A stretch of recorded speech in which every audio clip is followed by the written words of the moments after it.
Assalamualaikum warahmatullahi wabarakatuh. Alhamdulillahirabbil alamin wassalatu wassalamu ala asrofil anbiya'i wal mursalin wa ala alihi washabihi ajmain. Syukur alhamdulillah, marilah sama-sama kita panjatkan kehadirat Allah Subhanahu wa taala yang telah memberikan rahmat dan hidayahnya kepada kita semua sehingga kita bisa berkumpul di ruangan yang sangat berbahagia ini. Pada kesempatan ini, selawat dan salam marilah sama-sama kita sampaikan, kita senyumkan kehadiran Nabi besar Muhammad SAW yang telah menegakkan dua kalimat syahadat, asyhadu an la ilaha illallah wa asyhadu anna Muhammadar Rasulullah. Pada kesempatan ini saya ingin memperkenalkan diri bahwa saya adalah Syarifuddin atau biasa dipanggil dengan Ai. Di sini saya ingin membagi ilmu tentang desa yang berketahanan sosial tanpa pengaruh narkoba kepada para adik-adik yang sedang melaksanakan PBK, praktek belajar kerja pada Dinas Sosial Aceh yang mungkin lamanya hampir 2 bulan ya. Lanjut Pak ini. Saya ingin bertanya sambil menjelaskan, apakah di antara kalian punya cita-cita ingin masuk penjara, perampok, orang gila, gelandangan? Kenapa ini saya harus katakan sama adik-adik? Karena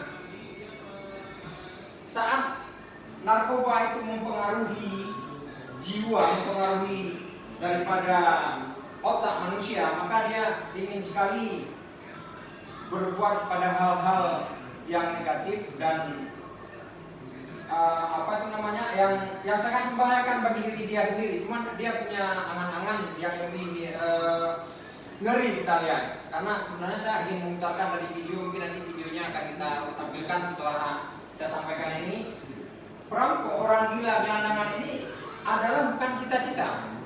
Ini adalah pekerjaan yang kita anggap sudah menunggu.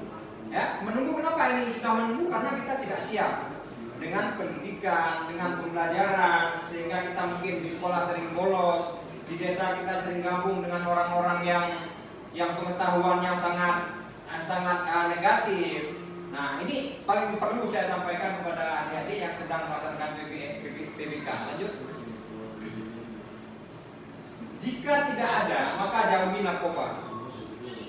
Kalau memang apa yang telah saya sampaikan pada slide kedua tadi, adik tidak punya cita-cita itu, jangan pernah mencoba, jangan pernah dekat dengan yang namanya narkoba. Lanjut. Nah, apa itu narkoba? Nah, kita tahu bahwa narkoba itu adalah narkotika, bahan zat adiktif. Ya. Mana bahan-bahan zat adiktif? Kita akan lihat terus pada slide selanjutnya.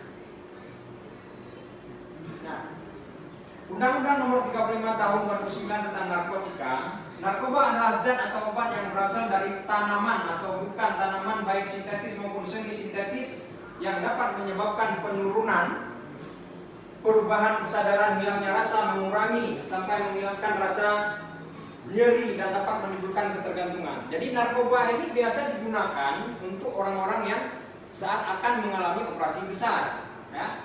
Kalau kita yang sedang punya pikiran dan badan yang normal, kita tidak perlu menggunakan narkoba dan kita akan ditangkap, akan dijerat dengan undang-undang ini.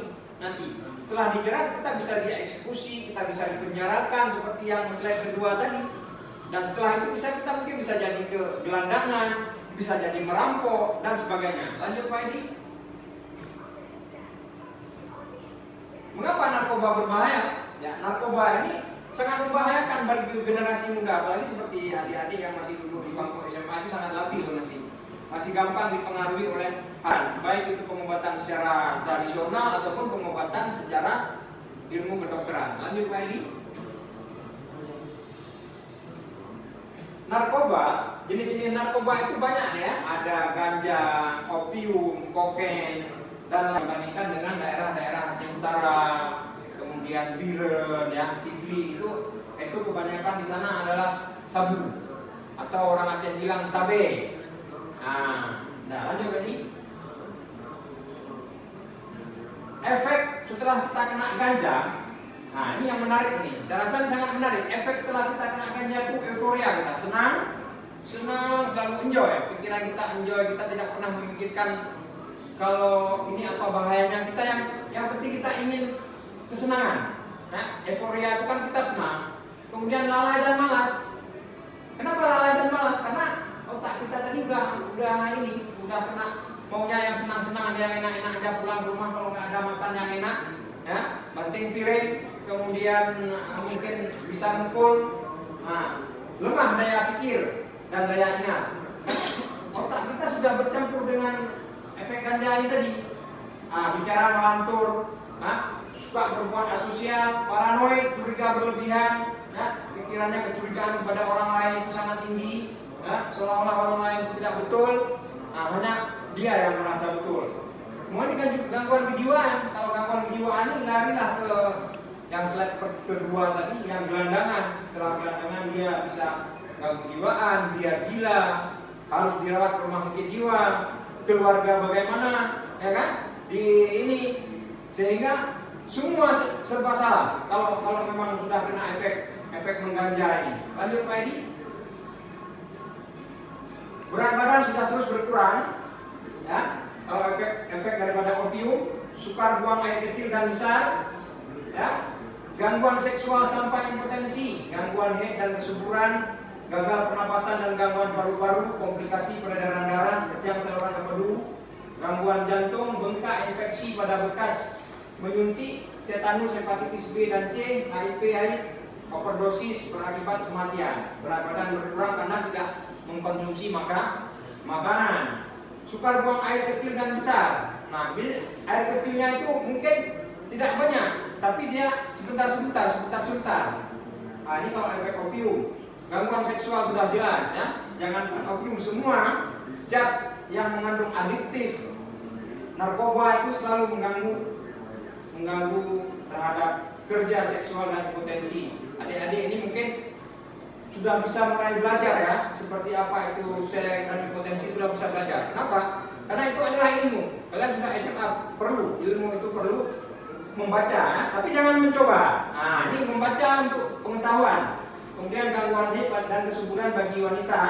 Gagal pernapasan sudah jelas, apalagi saat ini kita sedang pandemi COVID-19. Kalau kita konsumsi opium mungkin dengan mudah terserang COVID tadi, ya. Komplikasi peredaran darah, ya, peredaran darah tersendat-sendat, tidak lancar, sehingga menimbulkan penyakit, sakit di badan, sakit di siku dan sebagainya. Kejang saluran empedu, gangguan jantung, bengkak, infeksi pada bekas menyuntik, tetanus, hepatitis B dan C, HIV, overdosis berakibat kematian. Itu sangat bahaya, ya, untuk kita yang masih usia sekolah. Pada anak-anak yang masih PBK ini coba jauhilah narkoba, jangan pernah mencoba pada narkoba ini, biar meningkat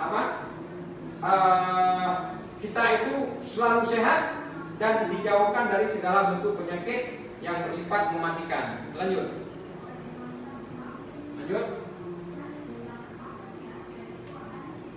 ya.